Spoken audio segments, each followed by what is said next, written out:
In the 18th century, between 1700 and 1770, the valleys and mountains of Venda echoed with the sound of drums, war cries, and royal processions. This was the age of the Singo dynasty, when the sacred capital of Dzata stood as the beating heart of the kingdom. It was during this time that a leader rose whose name would never be forgotten, King Thohoyandou, the head of the elephant. His reign brought unity, expansion, and power to the Vhavenda, and his mysterious disappearance left a legacy that still stirs the imagination. Thohoyandou was born to King Vhavenda, himself a ruler of the Singo people. Vhavenda had 4 children. Mapungubwe, the eldest daughter born from the sacred royal wife, Popi, later called Thohoyandou, and 2 younger sons, Chiseve and Rarusuero, known as Chivase. Tradition dictated that the heir should be Mapungubwe, but only men were permitted to inherit the supreme title. The royal council debated at length before declaring that the throne should pass to Popi, who was crowned as Thohoyandou. His very name, meaning head of the elephant, reflected strength, wisdom, and majesty. The coronation at Dzata was marked with grandeur. Tshikona dancers played their reed flutes, warriors in leopard skins stamped their spears into the earth, and women ululated so loudly that the hills seemed to shake.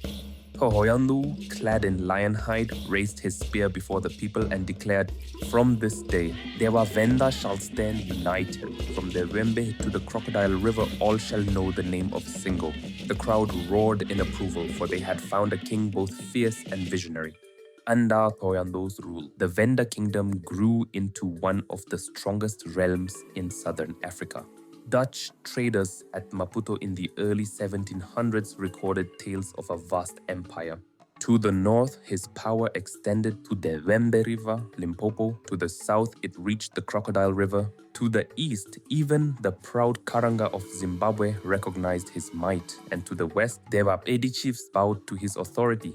To secure this dominance, Thohoyandou entrusted his family with key positions of power. His son, Mapungubwe, ruled from Mount Songozwi, while his brothers Chivase and Chiseve governed from Dopeni and Makonde. From Dzata, the Singo dynasty pulsed like a great drumbeat, uniting valleys and rivers under one crown. But greatness is often shadowed by mystery. One day, without warning, King Thohoyandou vanished. No funeral was held, no tomb was marked. Some believed he had returned to Karanga, Zimbabwe, the land of his forefathers. Others whispered that the ancestors had claimed him.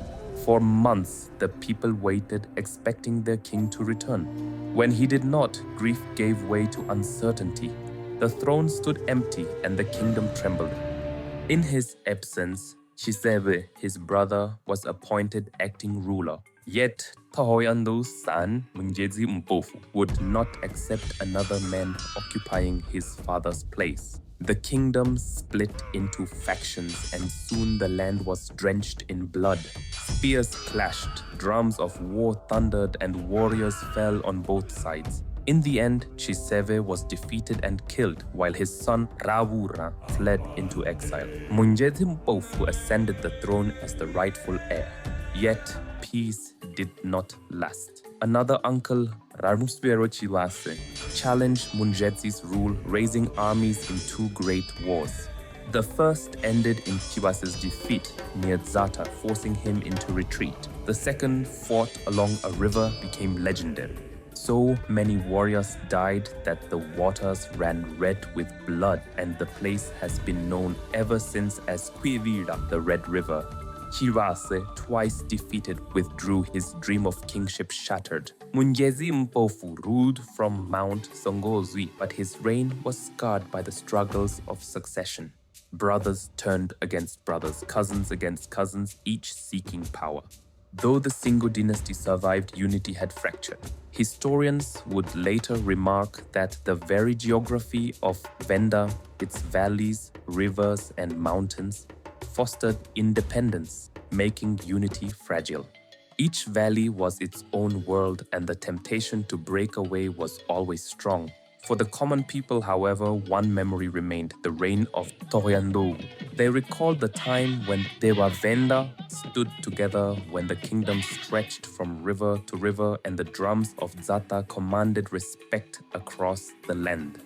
His disappearance only deepened the legend. Some called him the king who had returned to the ancestors, others the ruler who would one day rise again. Today, the spirit of Thohoyandou lives on. The bustling town of Thohoyandou in Limpopo bears his name, a lasting tribute to his greatness.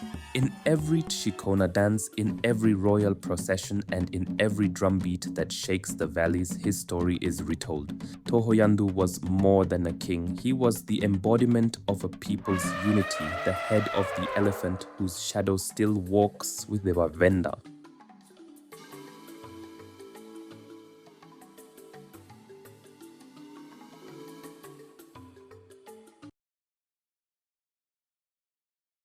Watch all 5 episodes of the Venda History series from the Aboriginal Vangona and the Vambezi, who walked these valleys as early as the 6th century, to King Shiryadenga, ruler of Mapungubwe in the 11th century, when gold and trade shaped the kingdom, to the Singo clan, who journeyed from the north in the 17th century, conquered, and claimed the throne, to King Thohoyandou of the 18th century, the head of the elephant, who united the land, and to the 19th century reign of King Mikado, whose resistance shook an empire. This is not just a story. This is Venda history.